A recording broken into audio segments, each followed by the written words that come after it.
Olá, meus amigos, olá, meus irmãos, que a paz do nosso eterno Criador esteja sobre a vida de todos.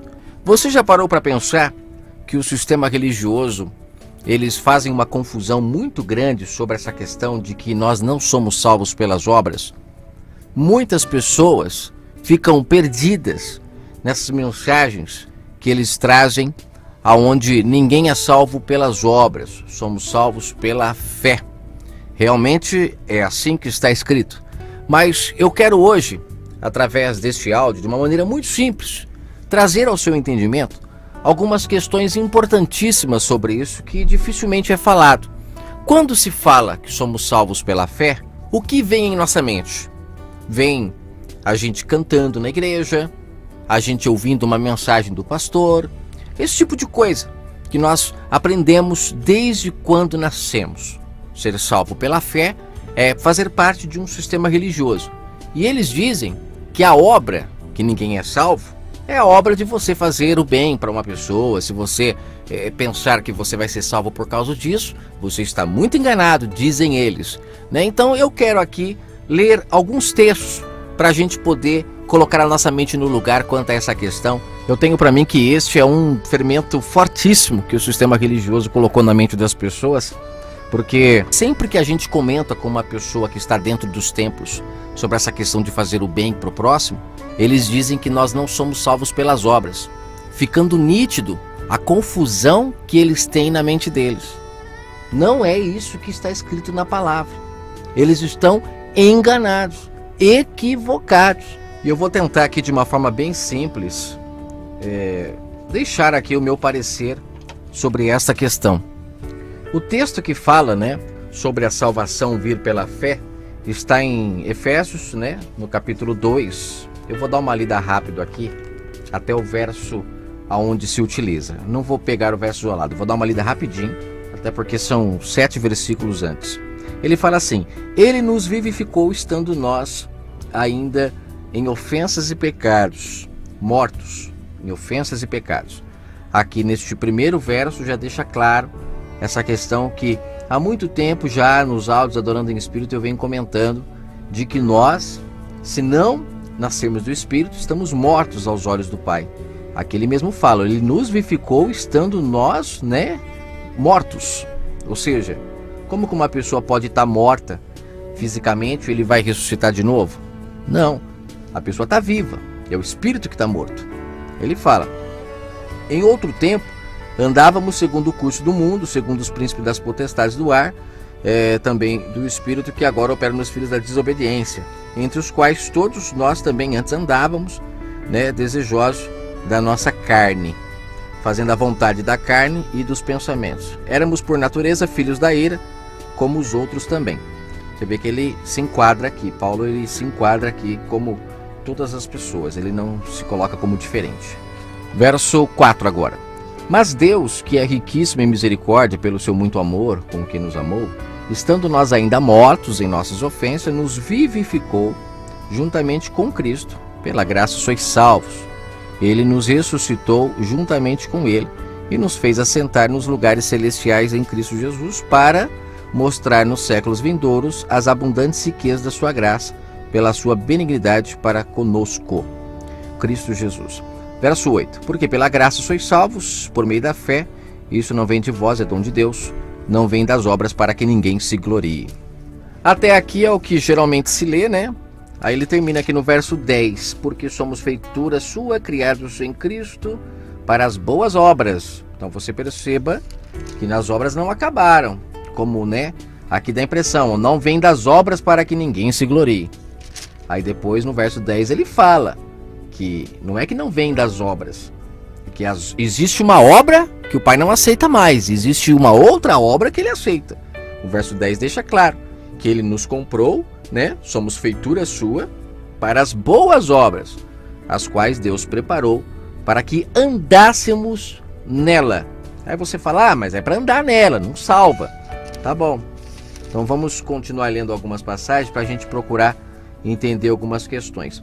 Aqui no verso 5, ele fala aqui, que nós estávamos ainda mortos em nossas ofensas, ele nos vivificou, aquela questão, o espírito está morto, E aí ele nos vivifica ao ressuscitar o nosso espírito juntamente com ele. Porque aqui a ressurreição dele, ela se deu também a nós. Nós agora temos a oportunidade de ressuscitar o nosso espírito, porque é quando o nosso espírito vive que nós estamos de fato andando da forma que o Pai quer. Quando o nosso espírito está morto, nós então estamos presos aos nossos desejos carnais. A nossa carne domina, o espírito está morto. Um áudio no canal falando sobre o que é nascer do espírito é bem interessante para se ouvir, para entender nitidamente essa questão da carne e o espírito. Então aqui ele deixou claro que quando o Messias ressuscitou, nós também tivemos a oportunidade de ressuscitar com ele, e agora estamos vivos diante do Pai, praticando obras de justiça, que são essas que no verso 10 ele fala, que ele quer que nós andemos nela. Mas o interessante é que lá em Romanos, no capítulo 6, se eu não me engano, Paulo fala que nós fomos batizados na morte do Messias, né? Então aqui ele está confirmando que nós somos batizados na morte do Messias, o nosso velho homem, assim como o Messias, carne, ele foi morto, né, no madeiro, a carne dele foi despedaçada, foi morta, assim também a nossa carne foi entregue no madeiro, ou seja, nossos desejos carnais, né? Porque nós temos que entender, não que nós fomos lá mortos com ele, é claro. É a nossa carne no sentido de desejos carnais. Ela morre no madeiro. E aí quando ele ressuscita, igual aqui, no verso 6 de Efésios 2, ele deixa claro que ao ressuscitar o Messias, nós ressuscitamos juntamente com ele para assentarmos nas regiões celestiais. Ou seja, você percebe que o nosso espírito estava morto até o madeiro, estava morto. Aí o Messias morrendo na cruz, nossa carne também morre com ele. E automaticamente ressuscita um novo homem agora. O nosso espírito, ele toma conta para que a carne não mais, né, domine. É o espírito que domina a carne. Quando estamos assentados nas regiões celestiais. Ou seja, quando nós estamos fazendo parte do seu corpo. Ou seja, também, quando nós estamos ligados ao templo celeste. É como Paulo fala lá em Hebreus, se não me engano, 10 ou 11. A congregação dos justos, a congregação dos santos, que Paulo fala. Muitos estão se afastando, muitos estão abandonando. Por quê? Porque estão voltando para a carne. Estão voltando a ter o espírito submerso pelos desejos carnais. É interessante nós entendermos o que Paulo está falando, porque isso muda tudo. Quando nós estamos ligados no verdadeiro templo que está no céu e não na terra. Templo na terra, o Messias disse, e eu já gravei em outros áudios, que ele pôs fim. Ele falou para os líderes, destruam esse templo, porque eu vou levantar o verdadeiro. E o verdadeiro, o próprio texto disse, ele se referia ao seu corpo. Quando o Messias ressuscitou, ele não ressuscitou o corpo carnal dele, aquele corpo tudo dilacerado que foi entregue no madeiro. Ele ressuscitou um corpo glorificado. E é nesse corpo que nós fazemos parte. Porque nós somos o corpo do Messias, membros do seu corpo, né? Então quando ele fala destruam esse templo, ele falou destruam esse templo visível, destruam esse templo apalpável, destruam esse templo carnal, né, que vocês precisam ver para crer, porque eu vou levantar o verdadeiro templo. E aqueles que fizerem parte deste templo serão bem-aventurados. E por que são bem-aventurados? Porque não precisam ver para crer. Não frequentam um templo físico. Não praticam obras carnais, visíveis. Você está entendendo? Porque a pessoa, ela renova o entendimento dela. O espírito, ele ressuscitando, ele domina a carne. E a pessoa não precisa mais ficar fazendo nenhum tipo de liturgia para agradar o nosso Criador do Universo, porque o que o Criador do Universo quer agora é que nós andemos nas obras para a qual nós fomos ressuscitados. Verso 10. Obras de amor ao próximo. Por quê? Porque o Messias disse, quando perguntaram para ele o que é necessário para herdar o reino, ele disse, amarás a Deus sobre todas as coisas. Deus amando ele, você está querendo dizer o seguinte, a partir de agora eu vou agir como tu ages. Por isso que existe a sombra, né? Quando fala que Deus é o nosso Pai, né? O Criador do Universo é o nosso Pai. Nós somos seus filhos. E qual que é a primeira coisa quando uma pessoa encontra uma criança, né? Junto com os seus pais? A semelhança. A criança se parece com o pai, se parece com a mãe, é tudo sombra. Então as pessoas olham para nós porque nós agora começamos a ter a sua imagem, a sua semelhança de fato. Porque agora nascemos da Jerusalém celestial, o templo celeste, como Paulo fala em Gálatas 4, que é a sombra de Sara. Já comentei em vários áudios sobre isso. Se você nunca ouviu, ouça os áudios do canal para você compreender o que eu estou falando. Já é um alimento mais sólido esse daqui. Mas eu tenho certeza que as pessoas que acompanham os áudios do canal estão assimilando. Então assim, na graça nós somos gerados pela Jerusalém do alto, como Paulo fala em Gálatas 4, que é a sombra de Isaac e Sara. Ou seja, o filho da promessa, ele só nasce na graça. Porque na graça a carne, ela teve o seu fim no madeiro. Para aqueles que de fato crucificam a sua carne com o Messias. Porque muitas pessoas estão voltando para a carne. E hoje nós vivemos na época da grande apostasia, que significa o seguinte: as pessoas apostam toda a verdadeira fé, que é buscar a Deus de forma invisível, buscar pela fé. As pessoas voltaram a ter homens como intermediários entre ela e o Pai. Elas voltaram a ter pastores, né, que são os guias, que o Messias disse em Mateus 23 que não era para ter. Não tenham guias entre vós, só há um guia, vosso Pai que está no céu. Mas as pessoas voltaram a ter guias. Elas têm dúvida, vão perguntar para o pastor. Elas querem ouvir Deus falar, elas vão para a igreja, porque Deus não fala com ela diretamente. Tem que ir para a igreja para ouvir a palavra de Deus, né? É só lá dentro que ela faz parte do corpo, quando é mentira. No áudio sobre o trigo e o joio, eu comentei lá, né? Que como nós não sabemos ainda quem é o joio e quem é o trigo, nós não podemos, como esposa, nos relacionar com o nosso Criador do Universo na frente de pessoas que nós não sabemos se é o corpo. Por exemplo, você está se relacionando, você mulher com o seu marido, ou você marido com a sua mulher. Traz para o físico para você entender. Se chegar um corpo diferente ali, uma pessoa que vocês não conhecem, vocês deixarão ele se relacionar com vocês ali? Naquele momento que vocês estão se acariciando, namorando ali, vocês vão deixar se entrar um corpo diferente, uma pessoa que não faz parte de vocês, né? Então assim, dentro de um templo religioso o que acontece é justamente isso. É por isso que chama-se prostituição, né?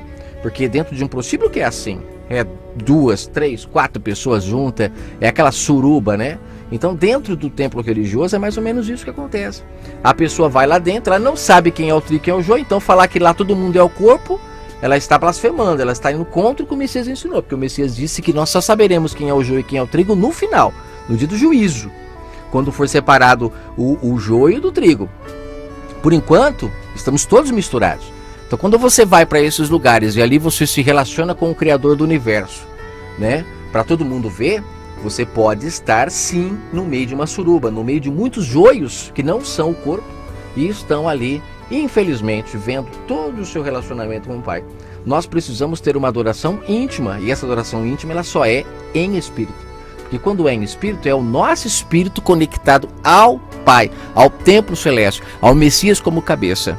Você está compreendendo isso?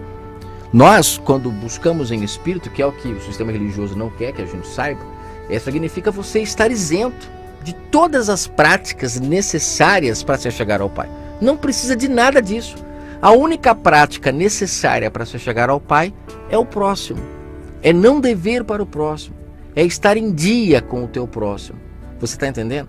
Quando você é servo do próximo, então você está quite com o Pai. Quero gravar um áudio sobre os 3 conselhos do Messias para se salvar, que será incrível também para entender essa questão de que o próximo é a chave para o céu.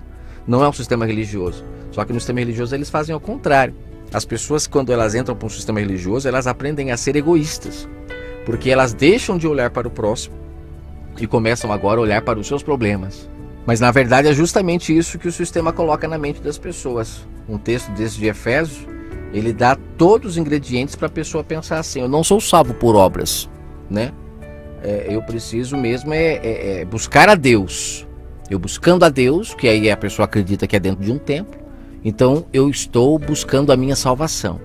Mas ela não sabe, por enganos gigantescos que o sistema coloca na mente dela, de que a salvação dela está no próximo e não dentro de um sistema religioso. Porque o Messias disse, né? Quando fizerdes alguns dos meus pequeninos, né?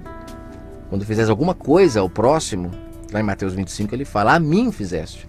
Inclusive o texto de Mateus 25 ele é claro, né? As pessoas que entram no reino são pessoas que cobriram, alimentaram, fizeram alguma coisa pelo próximo. Não está ligado nada com religião. Você vê que o texto não fala de você ter ido no culto, ter feito oração, ter feito jejum. Não. Está ligado inteiramente à salvação entre você fazer alguma coisa ao próximo. E aqueles que não entraram, o texto é claro, é porque não cobriram, não fizeram. Então, assim, só esse texto ele já resolve todas as dúvidas, né? Mas vamos pegar alguns textos aqui para a gente poder entender essa questão das obras, como é distorcido no sistema, rapidamente. No livro de Tiago, no capítulo 2, fala que a fé sem obras ela é morta. O interessante é que as obras ali também não é religiosa. Se você ler o contexto, muitas pessoas falam isso, né? A fé sem obras é morta, irmão. Só que peraí, quais são as obras que diz o texto? Quais as obras que Tiago fala? Verso 14 de Tiago 2. Meus irmãos, que aproveita se alguém disser que tem fé e não tiver obras? Porventura, a fé pode salvar alguém? Estaria Tiago se opondo ao que Paulo falou? Porque lá Paulo fala que a salvação é pela fé, não mediante obras. Aqui Tiago fala que a fé sem obras é morta. Então significa que a obra é o combustível da fé. Como pode dizer que somos salvos pela fé sem a necessidade de obras, como o sistema ensina? É que eles distorcem tudo. Existem dois tipos de obras. Existe a obra religiosa, que as pessoas no Antigo Testamento precisavam fazer para se chegar ao Pai, sacrifícios, aquelas liturgias, orações, um monte de coisa que era preciso fazer. Mas na Nova Aliança, tudo isso se tornou espiritual, não é mais físico. Mas infelizmente, muitas pessoas voltam a praticar isso. Não de forma visível, muitas das vezes. Por exemplo, a pessoa ela vai para um templo religioso, ela não percebe que ela está indo sacrificar, mas ela está. Porque quando ela chega lá para pedir perdão dentro de um templo, ela está nada mais, nada menos do que pedindo para matar Jesus de novo, expor ele ao vitupério, para que ela receba o perdão dela. O Messias deixou claro na oração dele, Pai, me perdoa quando eu perdoo o meu irmão. Ele ensinou como nós somos perdoados. Não é pedindo mais perdão para ele. Pedir perdão para ele é querer que ele morra de novo. Nós temos que pedir perdão para quem nós defraudamos. Como Paulo fala também, né? Confessai as vossas culpas uns aos outros. Ou seja, errou, vai lá, confessa com quem você errou, volta, entendeu? Faz as pazes, não deixa o sol se pôr com uma ira, com uma intriga. Tudo isso faz com que você, então, esteja vivendo na graça. Agora, quando você vai para um templo pedir perdão, quando você faz essas práticas litúrgicas, você está cumprindo as mesmas coisas do Antigo Testamento. Até porque a coisa mais carnal que existe é você sair de casa para ir buscar o Criador dos céus e da terra, que é onipresente, num lugar físico com hora marcada. Não tem lógica isso. Isso é a coisa mais carnal que uma pessoa pode fazer. Ela sair da sua casa, muitas das vezes deixar seus amigos, seus familiares, para ir a um templo buscar um Criador do universo que é onipresente. Ele estava lá onde ela estava. Por que ela precisou ir em um lugar? Não, mas eu fui nesse lugar porque lá eu estou me reunindo com o corpo. Peraí então. Então você está já se considerando o trigo antes da hora? Pode isso, Arnaldo? Como diz, né? O vocabulário que o pessoal usa por aí. Pode isso? Se considerar trigo antes da hora? Não é os anjos que irão separar? Que negócio é esse? Temos que viver em paz com os nossos irmãos, como o Messias disse, somos todos irmãos. Ele não diz que são só alguns, são todos. Apesar de que naquela passagem quando os irmãos dele chegam, ele fala, os meus irmãos são aqueles que fazem a vontade do meu Pai. Só que na época do trigo e do joio, como nós vamos saber quem é o trigo e quem é o joio?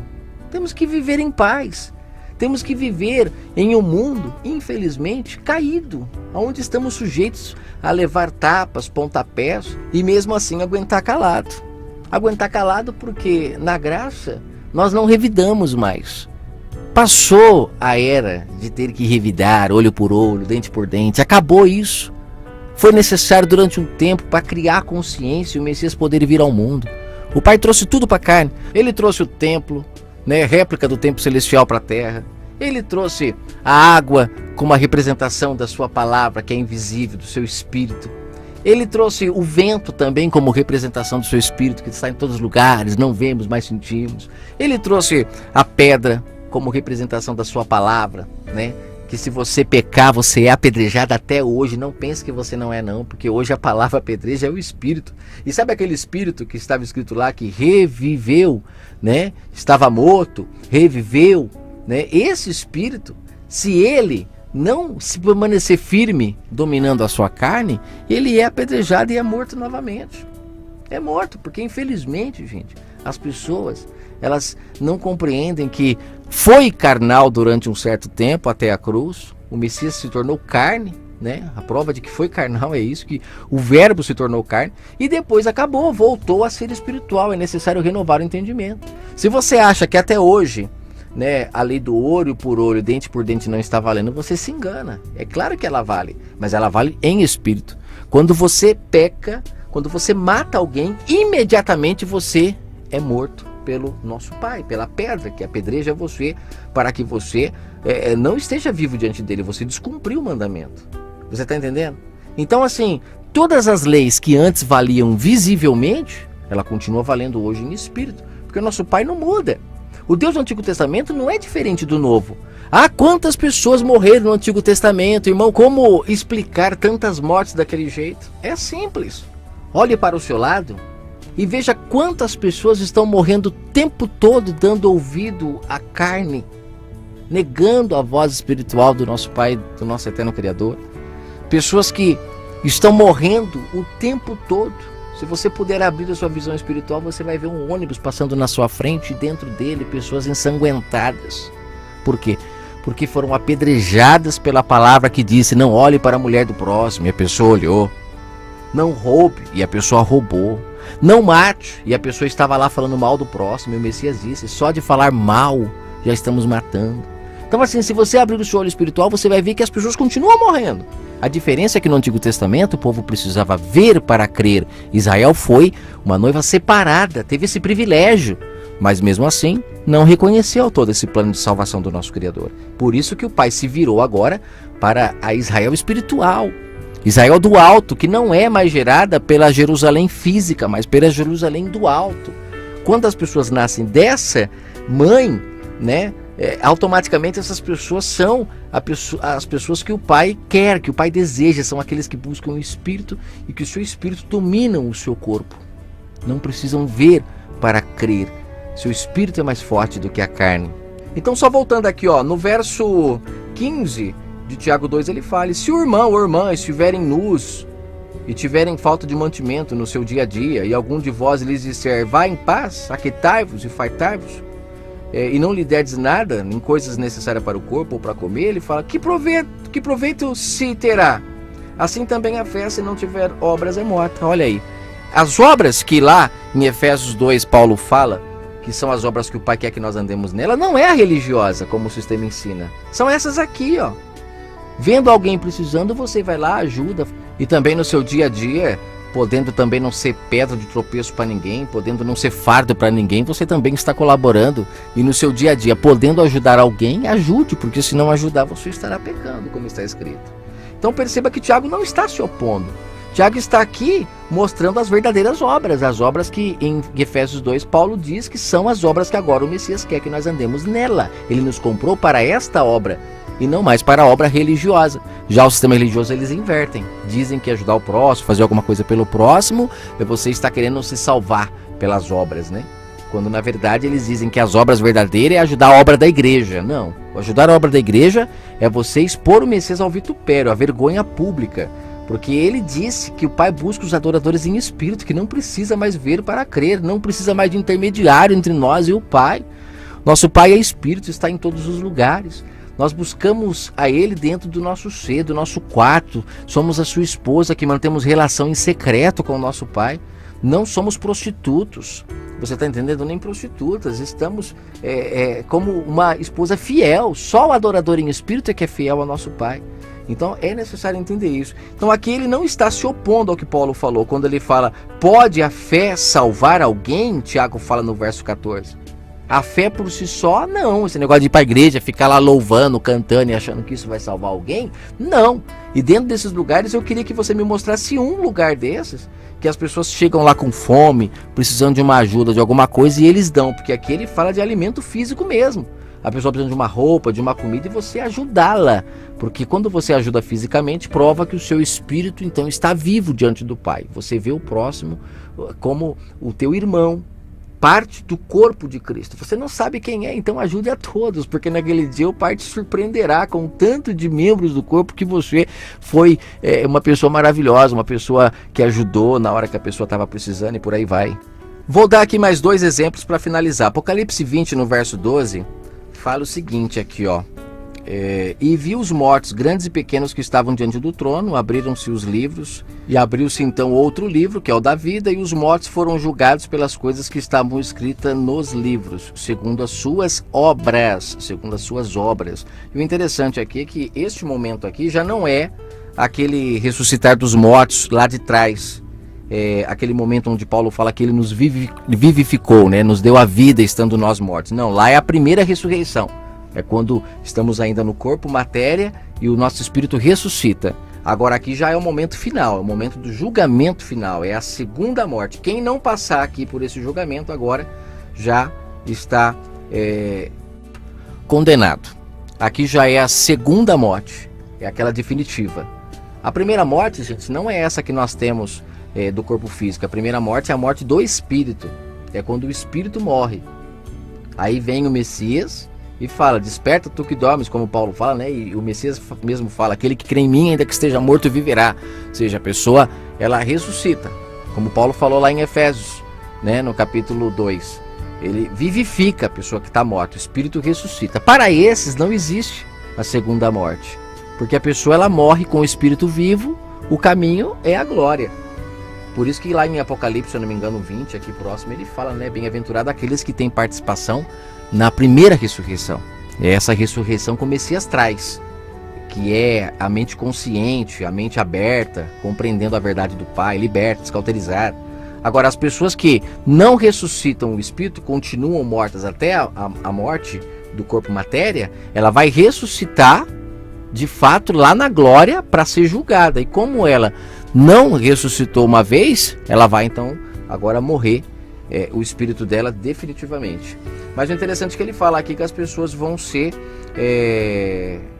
acusadas ou não pelas suas obras, né? Está ligado diretamente às obras, gente. Obras do dia a dia, não religiosas, porque a religiosa o Messias pôs fim no madeiro. Aí ele fala aqui do livro, né? Eu tenho na minha mente, quando ele fala que abriu-se os livros, na minha mente aqui o que diz é o seguinte: os livros são as mentes das pessoas, e o livro é o livro da vida, que vai coincidir. Porque aqui escreve livro para uma maneira física da gente entender, mas para mim aqui é a mente. Tudo que a gente faz fica registrado na nossa mente, tanto fica que a gente mesmo lembra, né? Só que a gente esquece de muita coisa, porque não somos ensinados a ter uma maneira de guardar e nunca mais esquecer. Mas eu creio que no dia do julgamento final a nossa mente será aberta, né? E tudo o que passamos durante toda a vida fica gravado aqui em nós. Eu acredito nisso. E para provar assim isso, eu teria que usar outros textos, mas aí vai deixar a mensagem muito longa. Eu vou só finalizar aqui então com o livro de Filipenses, capítulo 3, do verso 1 ao 5. Paulo fala que ele era o mais carnal de todos. E quando ele diz que ele era o mais carnal, ele diz porque ele era um fariseu, e não porque ele era uma pessoa do mundo, no sentido que a religião ensina, que a pessoa é carnal porque não está na igreja, né? Não, na verdade estar na igreja é que caracteriza que a pessoa é carnal. Porque Paulo, enquanto ele era religioso, né? Ele picava cartão ali, fazendo as suas liturgias, ele então se considerou carnal por causa disso, né? Ele fala aqui no verso 3, resta, irmãos meus, que vos regozijeis no Senhor. Não me aborreço de escrever-vos as mesmas coisas, que é segurança para vós. Inclusive no canal tem um áudio bem legal aí sobre a leitura de Filipenses 3. Muita coisa se esclarece nessa leitura de Filipenses.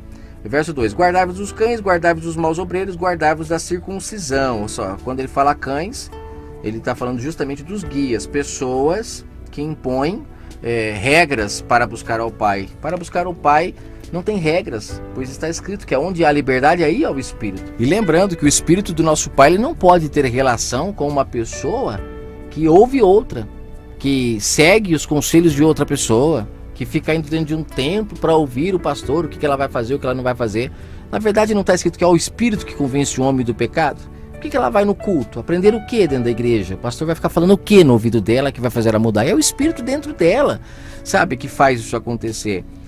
Quem escreveu o livro, Bíblia, e trouxe para nós até hoje foram os homens. Será que o Pai, ele precisa falar conosco através de um livro? Ele não fala conosco diretamente? Ou nós não acreditamos nisso? Só acreditamos porque está escrito na Bíblia? Eu acredito que não. Eu acredito que as palavras do Pai já estão dentro de nós. A Bíblia só confirma. Eu mesmo só utilizo a Bíblia para falar, porque muitas pessoas, se eu não falar com a Bíblia na mão, não vai acreditar que eu estou falando o que é certo. Vai falar que eu estou falando de mim. Então eu uso a Bíblia. Mas muitas das coisas que eu falo da minha boca para fora. E depois eu vou saber que está escrito na Bíblia. Por quê? Porque é o mesmo Espírito que usou as pessoas no passado para escrever a palavra do Pai. É o mesmo que hoje está em nós. O Messias disse, não vos deixarei órfão. O Pai que antes falava com algumas pessoas no Antigo Testamento, os profetas, aquelas pessoas todas, na Nova Aliança agora, ele fala conosco também. Ele está agora sobre toda a carne, como o profeta Joel disse, ou nós não cremos nisso, né? Ou nós vamos ficar com uma mentira que só alguns, até hoje, que tem o Espírito Santo, tem que ir para o culto da busca do Espírito Santo na igreja. É um absurdo isso. O Espírito Santo, o profeta Joel deixou claro que foi derramado sobre toda a carne. E não vai ser derramado, já foi, porque lá em Pedro, capítulo 2, Pedro já afirma que foi. Quando as pessoas recebem a presença do Pai ali, ele já afirma que ali estava se cumprindo o que o profeta Joel disse. Só que lá você vê, as outras pessoas não receberam o Espírito Santo porque duvidavam. Elas não entendiam o que estava acontecendo, duvidaram. Esse é o problema, as pessoas elas duvidam demais. E aí nessas dúvidas ficam atrás de homens. Na verdade, eu acredito que o papel do homem de Deus mesmo é mais ensinar para a pessoa que o Pai habita nela e que ela tem que ouvir a sua voz, do que ficar frequentando uma religião. Eu acho que os papéis dos discípulos era mais esse, sabe? Ficar abrindo a mente das pessoas para elas entenderem que elas receberam o Espírito do Pai e que elas deveriam ouvir o Espírito do Pai. Eu acho que era isso que eles faziam. O que mudou muito, né? Depois que escreveram a Bíblia chegou até nossas mãos e as pessoas já não ouvem mais a voz do Pai que está dentro dela. Se ela não lê a Bíblia, não é Deus falando. Ela acha que é ela, que está vindo dela. Você acha mesmo que os discípulos, após passar 40 dias com o Messias ressuscitado, quando o Messias disse, ide fazer discípulos, eles foram ensinando as pessoas a se reunirem? Eles foram ensinando as pessoas a adorarem ao Pai para todo mundo ver?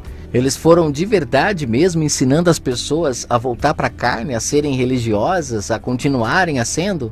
Ou o povo já era religioso e eles foram ensinando eles a se libertar da religião? Tem que pensar, gente. O Messias na velha aliança ele era carne, então as pessoas iam até ele, faziam aquelas multidões para ouvi-lo porque ele era carnal. Mas na graça, que ele é espiritual, está em tudo e em todos, precisamos ir a um local para ouvi-lo falar através de um homem ainda? Se precisava disso, por que ele disse que nós agora temos acesso direto ao Pai? Que acesso é esse? Que eu tenho que ir na igreja para ouvir um homem falar? Você percebe que não tem lógica? É complicado. Devemos ouvir a voz do Pai que está em nós. A Bíblia, ela serve para nós entendermos a história, como aconteceu, mas a palavra do Pai verdadeira, ela está em nós. O Messias mesmo fala que nós comemos dele, né? E comer dele não é comer da Bíblia. Comer dele é comer dos frutos do Espírito. Bondade, longanimidade, mansidão, domínio próprio. Quando comemos disso, somos fortes espirituais e a carne não nos vence. Estamos vivos diante dos olhos do Pai. Então, finalizando, eu gostaria que você lesse aí Filipenses 3, Paulo fala que ele era o mais carnal de todos, porque ele era um fariseu, ele era um religioso. Você quer continuar sendo carnal? Buscar o Pai que é Espírito de forma física, querendo ver, né? Precisa comer um pão físico, um vinho físico para poder acreditar que faz parte do corpo? Ou fazer parte do corpo é comer dos frutos do Espírito, né? É poder ser uma pessoa mansa, honesta, justa, praticar as boas obras, que foi para essas obras que ele comprou, né, cada um de nós. Quando somos justos, honestos, estamos de fato mostrando que estamos participando da sua ceia, do seu vinho, né, e estamos vivos diante dos seus olhos. Agora, quando comemos um pão físico, um vinho físico, não garante nada, porque são coisas físicas, é o nosso alimento espiritual que alimenta o nosso corpo espiritual. E o nosso alimento espiritual é aquela voz que está em nós, dizendo sempre pra gente, cuidado, não compre mais do que você deve, sabe? Não faça mal para ninguém. Quando dermos ouvido a essa voz e ela dominar a nossa carne, com certeza seremos um povo muito mais feliz. Fiquem todos com o Eterno, que Ele abençoe a todos e cuidado com essa obra que eles dizem que não salva ninguém, porque é justamente essa obra que eles dizem que não salva ninguém, que são as obras que salvará a humanidade. E é por isso que o mundo está desse jeito, tudo destruído, cheio de leis por todos os lados. As pessoas não praticam as boas obras, vai para a religião, acredita que fazendo o que a religião pede elas estão salvas, e com isso o mundo vai de mal a pior. Precisamos praticar as boas obras para o mundo encontrar o seu eixo. E quem sabe, como disse Paulo, que a natureza geme de dor e esperança, tendo a esperança da glória, quem sabe um dia a natureza possa parar de gemer, quem sabe um dia as pessoas que são injustiçadas possam parar de ser injustiçadas, porque cada um de nós comemos do pão da vida, ouvimos a sua voz que está em nós e começamos a parar de fazer maldades, deixamos de ser joio para ser trigo, para então naquele grande dia podermos fazer parte do grupo que estará no celeiro do nosso Criador do Universo. E o melhor de tudo, né, que as nossas obras sejam de fato as obras para a qual nós fomos comprados, obras de amor ao próximo, não obras religiosas que nos fazem apenas religiosos, carnais. Numa hora de dificuldade, eu prefiro muito mais uma pessoa espiritual com a mão estendida para me ajudar do que 10 pessoas que se dizem espirituais e ficam de braços cruzados e nada fazem para me ajudar. O Pai precisa de pessoas espirituais, sacrifícios vivos, e não pessoas que ainda estão mortas, servindo a um Jesus morto. E me veio à mente agora o livro de Hebreus, capítulo 11, onde explica com mais detalhes o que é a fé, né? Que fala que a fé é o firme fundamento das coisas que se esperam e a prova das coisas que não se veem. Verso 2 de Hebreus 11, porque por ela os antigos alcançaram um bom testemunho. Pela fé entendemos que os mundos foram criados pela palavra do Pai, de modo que o visível não foi feito daquilo que se vê. Você já parou para prestar atenção no que Paulo diz aqui? O visível não foi feito daquilo que se vê, significando que é o que nós não vemos, que de fato faz surgir o que nós vemos. Existe o mundo invisível que nós não vemos. Só vemos se nos forem abertos os olhos espirituais. E o interessante é que do verso 4 em diante, ele usa exemplo de várias pessoas que foram salvas pela fé, antes mesmo de existir mandamento, antes mesmo de existir leis, antes mesmo de existir dogmas, de existir tradições, pessoas que fizeram o que era correto e por isso foram aceitas, não dependeram de religião. Isso de fato é a verdadeira fé. Fé esta que foi muito contaminada pelas árvores que o Pai não plantou no meio de Israel. Por trazerem ídolos, maridos falsos para o povo de Israel, o Pai teve que se fazer presente para que eles não o traíssem. Mas agora chega, a partir do madeiro o Pai deu um basta. Volta-se novamente a procurar os Abraães da vida. Volta-se a procurar os Abéis da vida. Volta-se a procurar os Noés da vida. Onde estão essas pessoas que não precisam ver para crer? São esses que o Pai procura, os verdadeiros adoradores em espírito, assim como Abraão foi, assim como Sara foi, assim como Abel foi, gente, assim como Noé foi. Essas pessoas sim foram os verdadeiros adoradores em espírito. E muitos outros que a Bíblia não conta, mas que ela deixa um relato, que são 144 mil pessoas que nunca se contaminaram com a Babilônia. Os filhos mais velhos da parábola lá do filho pródigo nunca se contaminaram. Mas você, se hoje quiser abandonar essa prostituição que você pegou com as prostitutas, gastou a herança do pai, se você hoje se lembrar que na casa dele tem pão e abandonar as lavagens da religião, hoje mesmo você volta para lá e ele vai te dar sandálias nos pés, vestimentas novas, que é a sua justiça e também a aliança. Fique com o eterno Criador e que ele possa falar o seu coração. O Pai busca os verdadeiros adoradores, aqueles que adoram em espírito. Até a próxima.